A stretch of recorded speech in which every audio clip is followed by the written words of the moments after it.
Hello friends, আশা করি সবাই ভালো আছো। তো একটা গুড নিউজ তোমাদের সাথে শেয়ার করছি। তার আগে সেই সমস্ত ক্যান্ডিডেটদের আমার তরফ থেকে অল দ্য বেস্ট, অনেক অনেক শুভেচ্ছা যারা কলকাতা পুলিশ কনস্টেবলে সিলেক্টেড হয়েছে। আর সবাইকে রিকোয়েস্ট করবো আমার চ্যানেলটি সাবস্ক্রাইব করে পাশে থাকা বেল আইকনটি ক্লিক করে রাখবে, তাহলে আমি যে সমস্ত ইনফরমেশনগুলো দেবো সেগুলো তোমরা পেয়ে যাবে।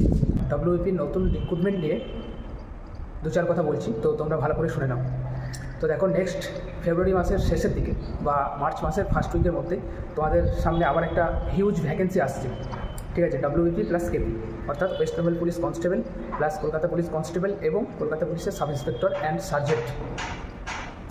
তো সকলকে বলবো তোমরা পড়াশোনা চালিয়ে যাও, তোমাদের যে হার্ডওয়ার্ক অবশ্যই একদিন তোমাদেরকে ফল দেবে। তো এটা একটা কথা আমরা সবাই জানি যে পড়াশোনা না করলে কিন্তু এখন পরীক্ষায় পাস করা যাবে না। তার কারণ কি, যে কম্পিটিশন লেভেল এখন বহুত বহুত হাই হয়ে গেছে।